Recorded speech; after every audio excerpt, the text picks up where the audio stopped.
Della moto e finisce contro un cartello stradale, muore così il 43enne di Attimis, ferito un amico in sella ad una seconda moto che si è scontrata con un capriolo. 36 cassette contenenti vasetti e favi per un totale di quasi 1000 kg di miele senza alcuna dichiarazione né certificazione sanitaria sono state sequestrate in regione. Il carico proveniva dalla Turchia. Entro la fine dell'anno a Udine saranno installate 70 telecamere per il controllo del territorio, la metà destinata al quartiere delle Magnolie. Il garante deciderà sul riconoscimento facciale, il comune intende attivarlo. Al via oggi a Spilimbergo l'anno formativo 2021-2022 della scuola Moseacisti del Friuli che proprio 100 anni fa vide i primi allievi sui banchi. La festa di compleanno è in programma il 22 gennaio. Udinese arrabbiata per il rigore dubbio alla Fiorentina, la rabbia di Gotti, ma per i media nazionali il fallo di Wallace c'è.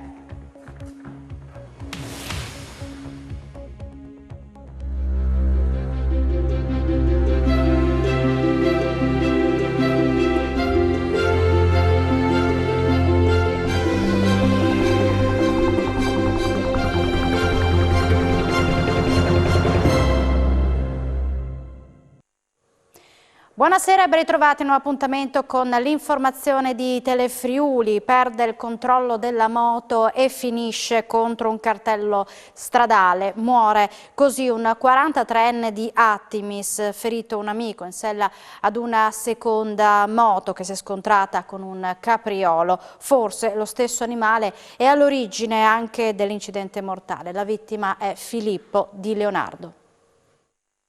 Ha perso il controllo della sua moto, un Aguzzi, ed è finito contro un tabellone della segnaletica stradale, morendo sul colpo. La tragedia poco prima della mezzanotte sulla regionale 356, lungo un rettilineo compreso tra Attimis e Racchiuso, di fronte a una piccola zona produttiva, in un punto boscoso del paese. Inutili i soccorsi, l'equipe medica, giunta a sirene con l'ambulanza, non ha potuto far altro se non constatare il decesso. A perdere la vita per le gravissime ferite riportate un 43enne residente dal 2003 nel comune di Attimis, Filippo Di Leonardo. Con lui, su un'altra moto, viaggiava un amico proveniente da Borgo Faris e diretto anche lui al capoluogo, un ragazzo di 32 anni di Rivignano Teor. Pure lui è finito fuori strada, ma dopo aver impattato contro un capriolo, uscito improvvisamente dalla boscaglia. Il ragazzo ha riportato ferite severe, ma non è in gravi condizioni, ricoverato al Santa Maria della Misericordia di Udine. Resta da capire adesso se l'attraversamento improvviso della careggiata da parte dell'animale selvatico, trovato poi morto a bordo strada, abbia causato entrambe le fuoriuscite autonome delle due moto. Sulla tragedia indagano i carabinieri della radiomobile della Compagnia di Cividale del Friuli, intervenuti per rilievi e viabilità insieme a 2 pattuglie della stazione della città locale. Per la pulizia del manto stradale e il personale di FVG Strade, le moto sono state poste sotto sequestro. Informato il sindaco di Attimis, Sandro Rocco, che esprime vicinanza alla famiglia della vittima che risiede fuori dal Friuli Venezia Giulia.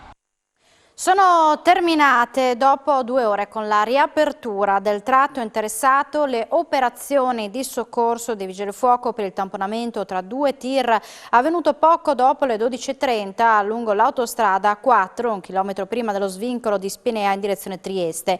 I pompieri arrivati da Mira e Messera hanno messo in sicurezza i mezzi e utilizzando cesoie, divaricatori e martinetti idraulici hanno estratto il conducente rimasto incastrato nella cabina. Il ferito è stato assistito dal personale sanitario del SUEM, trasferito in ospedale. Sul posto la Polstrada, il personale ausiliario di Autostrada.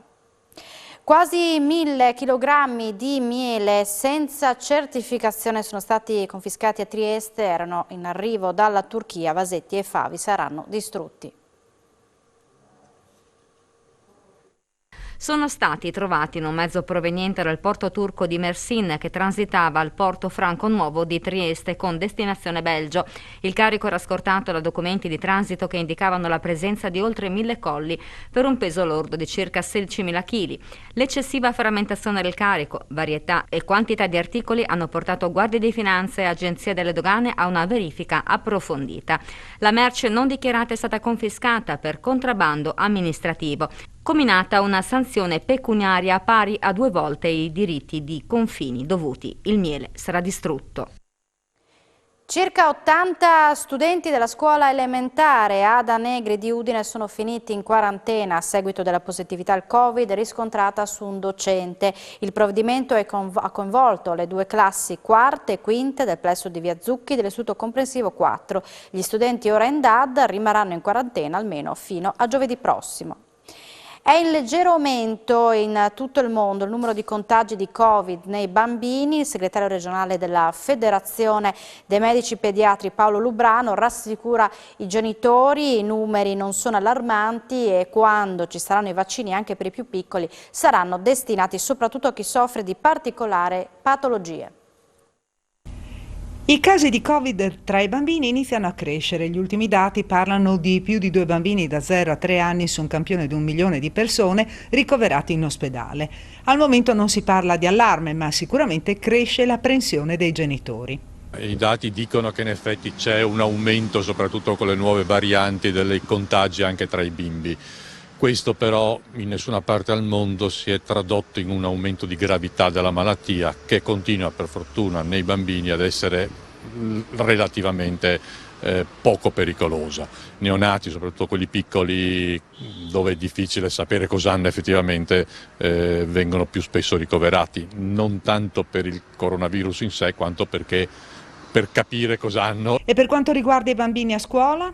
I contagi a livello scolastico sono sempre stati estremamente limitati. I bambini che si sono contagiati finora, quindi in tutto quest'ultimo anno, si sono contagiati in famiglia. I danni da mancata socializzazione, gli effetti di questa cosa qui la vedremo probabilmente fra qualche anno. Cosa pensa dei vaccini per i bambini al di sotto dei 12 anni? Aspettiamo di valutare le decisioni delle agenzie regolatorie e nel momento in cui queste ci saranno sarà da valutare la situazione epidemica del momento. Chiaramente i bambini fragili, quelli deboli, quelli con patologie pregresse, quando ci sarà il vaccino sarà giusto vaccinarli. Sono 16 casi di Covid oggi nella nostra regione, su 2.101 tamponi tra molecolari e rapidi. I pazienti ricoverati in terapia intensiva calano a 8 e quelli in altri reparti sono 41. Le persone in isolamento calano e sono 1.006. Non ci sono decessi. L'auspicio è di poter fare quanto prima la terza dose anche ai sanitari. Il vicepresidente della Regione, Riccardo Riccardi, fa il punto sulla campagna vaccinale con l'avvio della terza dose per i soggetti fragili. Le dosi ci sono, il personale anche, mancano però i vaccinandi. In Friuli Venezia Giulia, come nel resto del paese, la macchina per la profilassi anti-Covid è ormai operativa al 100%, ma resta ancora una percentuale da convincere mentre si lavora sulle terze dosi. Noi stiamo lavorando sulle fragilità come indicata dalla prima disposizione statale, quindi trapiantati, trapiantandi, il mondo, quel mondo che ovviamente è molto esposto davanti al rischio dell'infezione, e poi procederemo rispetto a quello che ci viene detto, ci è stato detto nelle ultime ore, quindi il tema sicuramente delle persone anziane e anche i sanitari, perché è evidente che anche i sanitari sono esposti avendo fatto la vaccinazione quindi all'inizio di quest'anno. Quindi adesso proseguiremo gradualmente nell'avviare tutte queste cose e auspichiamo anche che l'adesione alla prima dose avvenga anche da coloro che ancora presentano delle incertezze. Poco meno un centinaio tra lavoratori del mondo della scuola e genitori si sono radunati a Trieste per protestare contro il Green Pass obbligatorio. Un centinaio tra docenti e genitori si sono radunati in piazza Ponte Rosso a Trieste per protestare contro il Green Pass obbligatorio per il personale, sia docente che ATA, e per i genitori. La protesta è stata indetta dalle stesse persone che hanno organizzato la manifestazione di sabato a Trieste, a cui hanno preso parte 10.000 persone. L'obiettivo è stato deciso questa mattina di creare un comitato che possa difendere i diritti di tutti contro quello che viene definito un lasciapassare inaccettabile. Tanti gli interventi al megafono, da chi ha ribadito come tutto sia una montatura, a chi invece ha chiesto tamponi gratuiti, sottolineando come anche i vaccinati possano contagiare, mentre chi ha fatto il test è sicuramente certo che non infetterà nessuno. Sull'importanza del vaccino, Ettore Rosato, deputato e presidente di Italia Viva, lo ha ribadito a distanza di 48 ore dalla maxi manifestazione di Trieste di sabato. Preferisce evitare le polemiche a differenza del segretario del PD Enrico Letta. Il presidente di Italia Viva, Ettore Rosato, a precisa domanda sulla posizione ondivaga sui vaccini di certi partiti, non punta il dito contro la Lega o almeno alcune anime del Carroccio, visto che sia il presidente della regione Massimiliano Fedriga che il ministro Giancarlo Giorgetti hanno ribadito più volte l'importanza del vaccino. Il divario però all'interno della maggioranza di governo è sempre più netto. Non mi capacito che ci possano essere forze politiche che non sostengano con forza sia i vaccini che il Green Pass, due strumenti indispensabili per tornare alla vita normale. Il vaccino salva la vita, il Green Pass è uno strumento per mettere in tutela tutte le persone, soprattutto le più fragili, quelle che il vaccino non possono farlo. Quindi è giusto e legittimo che ci siano posizioni diverse, bisogna poter ascoltare tutti e bisogna dare garanzia che ogni opinione abbia diritto di cittadinanza, ma l'opinione prevalente deve essere quella scientifica. La scienza ci dice di andare sui vaccini, la scienza ci dice di investire sul Green Pass perché è uno strumento di protezione, tutto il resto mi sembra veramente fumo negli occhi agli italiani che invece hanno bisogno di certezze e in cui i dati ci dimostrano che con gli strumenti che abbiamo messo in campo stanno diminuendo in maniera molto importante i contagi, stanno diminuendo in maniera molto importante le vittime.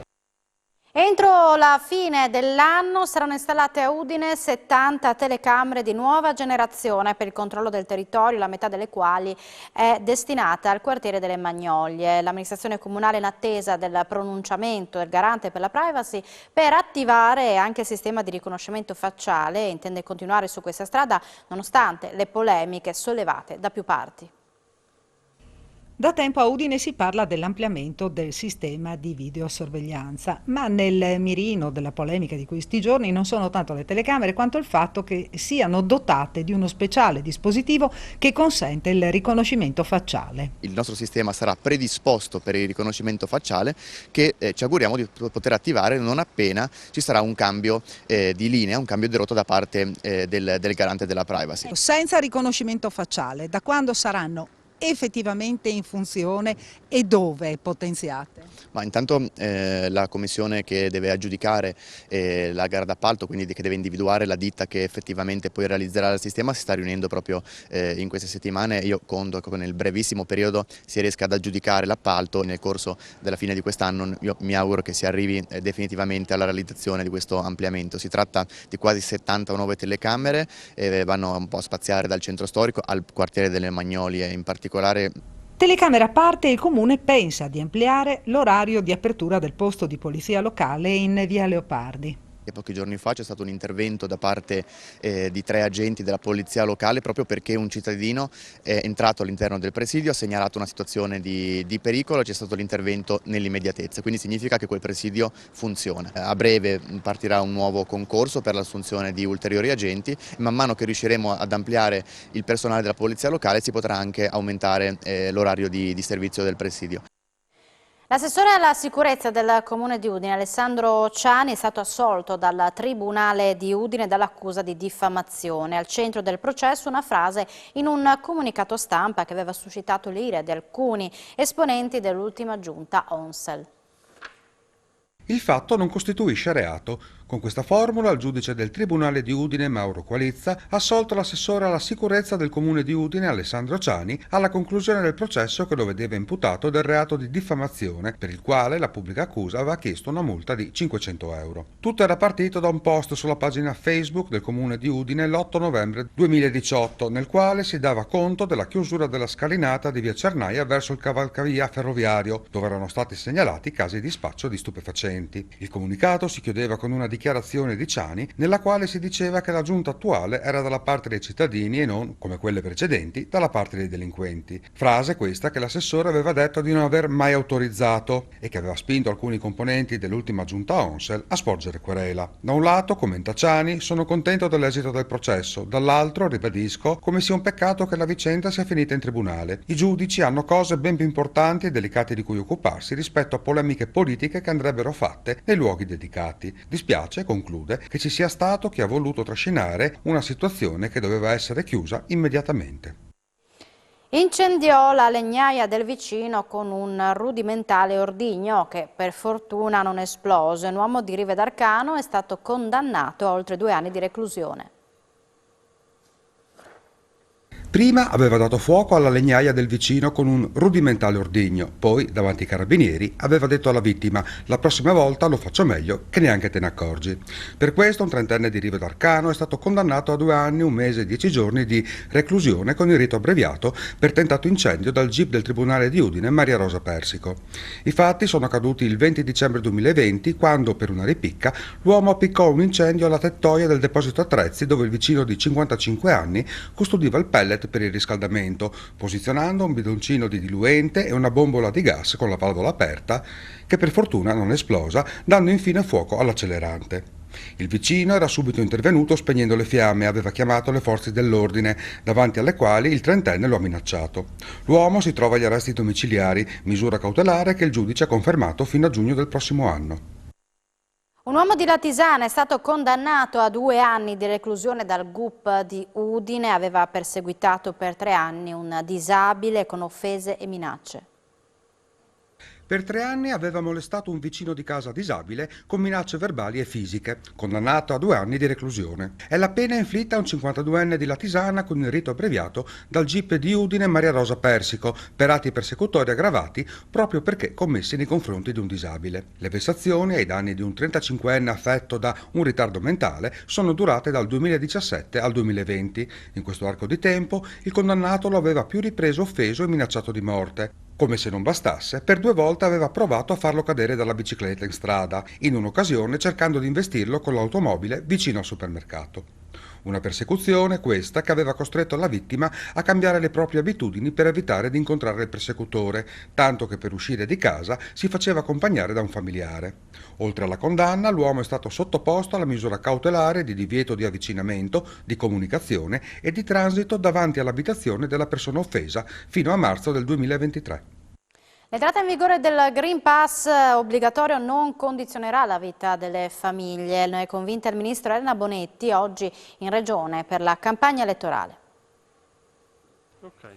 La data cerchiata in rosso sul calendario è quella del 15 ottobre, quando il Green Pass sarà obbligatorio per tutte le attività professionali. Il governo prosegue con la linea del rigore e non c'è il timore di ricadute a livello sociale, anzi. Siamo invece fortemente convinti che l'introduzione del Green Pass sia uno strumento che aiuterà le famiglie, aiuterà le lavoratrici e i lavoratori. Il Green Pass è uno strumento di libertà, tutela la salute delle cittadine e dei cittadini e tutela il lavoro, e quindi è uno strumento necessario per far ripartire il Paese e andrà proprio nell'ottica di aiutare le famiglie. Parliamoci chiaramente, senza l'obbligo del Green Pass nelle scuole noi non potremmo avere la garanzia di mantenere le scuole aperte. Questa per le famiglie è una priorità. Il ministro ha poi parlato del ruolo della donna nella società. L'Italia ha fatto passi importanti, oggi abbiamo, grazie alla legge anche elettorale che ha nome dell'onorevole Rosato, il più alto risultato dalla storia della Repubblica di presenza femminile, ma non basta, siamo al 37%.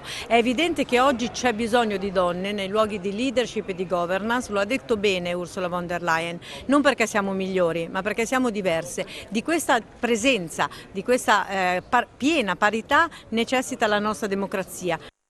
Il tema delle barriere architettoniche e come superarle, il ministro per le disabilità Erika Stefani era oggi a Trieste per conoscere le eccellenze locali, ma anche per parlare di quello che dovrà essere l'impegno del governo. L'autismo e la gestione dei pazienti è una delle eccellenze del Friuli Venezia Giulia, ma a livello di disabilità la strada da percorrere è ancora lunga. Il ministro Stefani ha visitato oggi alcune realtà regionali, senza però nascondere come ci siano ancora delle sfide da superare. Il tema delle barriere architettoniche è un tema che purtroppo ci stiamo trascinando da troppi anni. In Parlamento è stata approvata tra l'altro una mozione proprio questa tarda primavera, dove si sono evidenziate proprio delle ampie carenze. Sotto questo profilo abbiamo costituito un tavolo di lavoro proprio insieme con il Ministero delle Infrastrutture proprio per discutere sul tema delle barriere architettoniche, perché le norme ci sono, ma se ci sono le norme, se ci sono dei fondi, qual è il problema? E dobbiamo analizzare il contesto e riuscire a comprendere qual è il tema, se è la norma che non va bene, se occorre cambiare l'impianto, se è una questione di risorse, se è una questione anche di cultura, perché a volte i denari possono anche esserci, ci occorrono anche che spesso anche le amministrazioni si facciano carico dell'onere anche di abbatterle queste barriere architettoniche. Il ministro ha comunque elogiato i percorsi avviati da azienda sanitaria, regione e comune di Trieste in tema di autismo, un progetto, quello del centro inaugurato nei giorni scorsi, da portare anche in altre parti d'Italia. Si è parlato anche del progetto Pimpa Magica, un percorso che rientra nel PNRR e che vuole implementare il concetto di coesione sociale, soprattutto tra i più piccoli.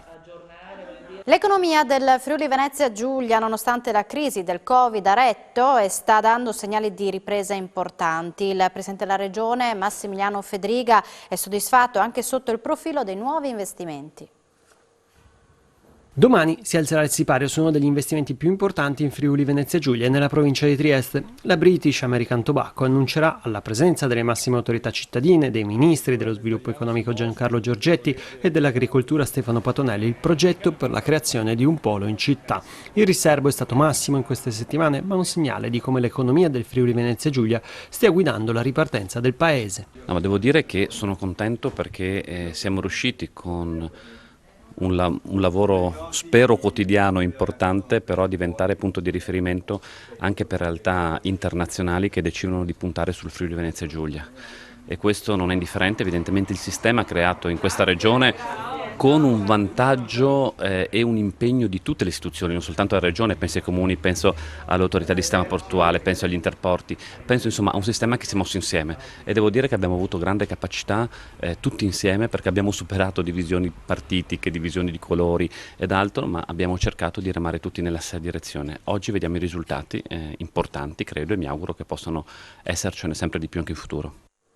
La Camera di Commercio di Pordenone Udine ha assegnato riconoscimenti all'economia friulana nell'ambito della 67esima edizione del premio annuale, per la prima volta svolto a Pordenone dopo l'accorpamento dei due enti. Sul palco sono saliti una quarantina di imprenditori e imprenditrici, veri esempi in un periodo difficile come quello attuale.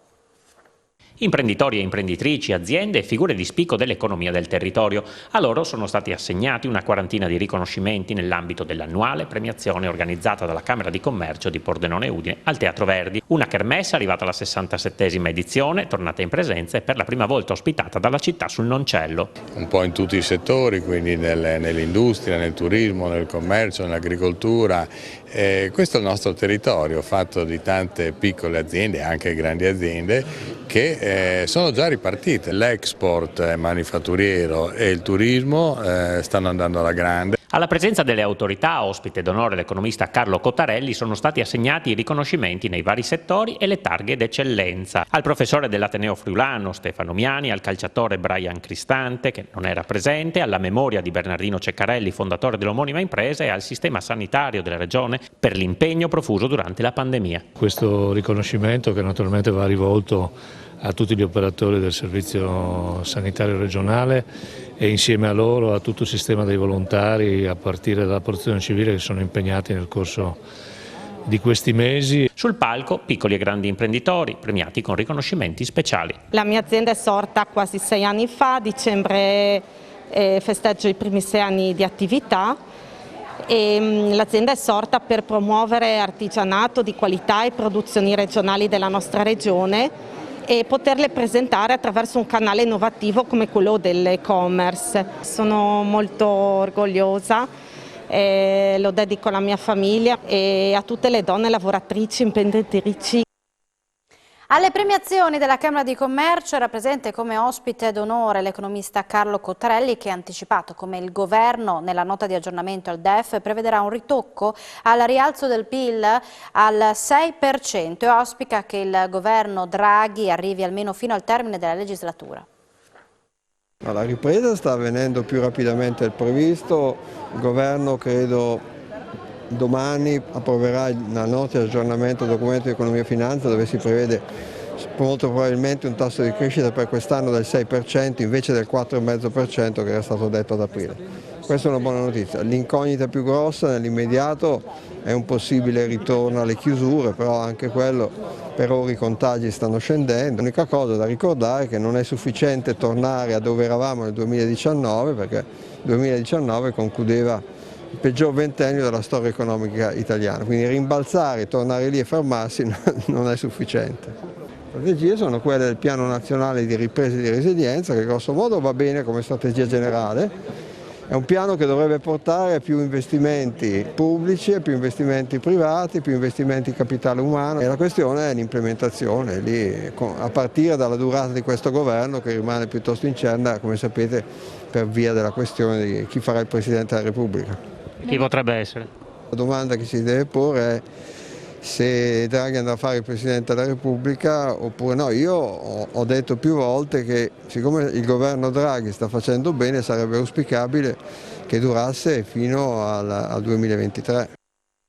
Il Consiglio di amministrazione della Danieli, riunito oggi, ha approvato il bilancio, risultato operativo in crescita del 57%, schizzano gli ordini per la richiesta di impianti innovativi per la produzione di acciaio green.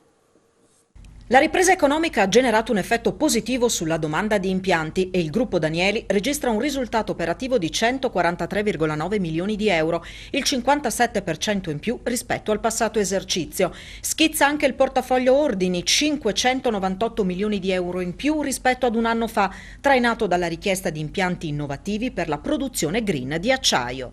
Il Consiglio di amministrazione della Danieli, che si è riunito oggi, ha approvato il bilancio annuale della società e il bilancio consolidato di gruppo dal 1 luglio 2020 al 30 giugno 2021.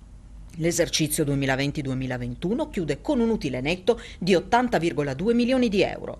L'effetto Covid sui risultati è contenuto nonostante le problematiche legate alla fluttuazione dei costi delle materie prime e all'aumento di quelli del trasporto. Il settore plan making, ovvero la costruzione di impianti, segna una buona ripresa, superando i budget previsti e mantenendo la leadership mondiale. Il settore steel making, quindi la produzione di acciai speciali, conferma ABS tra i leader europei. L'obiettivo è di aumentare del 50% il fatturato.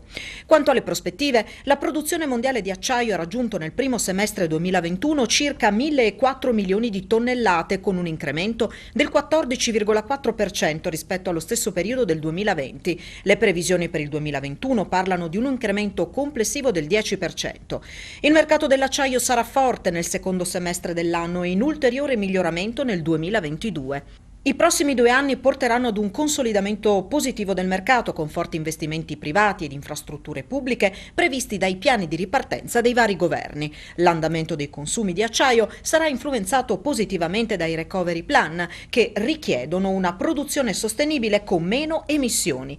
Ambito questo in cui Danieli ha investito molto in tecnologie innovative. Il numero di dipendenti del gruppo Danieli è di 8.668, sceso in un anno di 392 unità. Il Consiglio di amministrazione ha evidenziato come negli ultimi 10 anni oltre l'85% degli utili sia stato reinvestito in azienda, non solo per mantenerla finanziariamente solida, ma per investire in nuovi impianti e nell'innovazione. È stato inaugurato oggi l'anno formativo 2021-2022 per la scuola Mosaicisti del Friuli, che ha sede a Spilimbergo e che proprio 100 anni fa vide i primi allievi sui banchi. Gli studenti iscritti sono una sessantina e arrivano da ogni parte del mondo.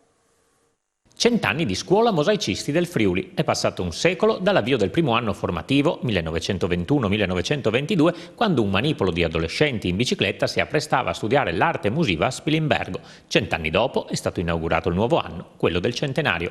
È un grandissimo traguardo e ci porterà piano piano nel giro di 4 mesi anche al compleanno della scuola, che sarà appunto il 22 gennaio 2022. I nostri allievi sono una sessantina da 15 nazioni diverse. La scuola Mosaicisti ha fatto veramente dei passi da gigante. Vediamo le foto storiche, vediamo questi ragazzi, i primi anni potevano venire ragazzi di 11, 12, 13 anni, tanti anche con questi zoccoli che andavano nelle stalle. e la scuola è cambiata tantissimo. A sottolineare l'importanza della scuola anche Regione e Comune.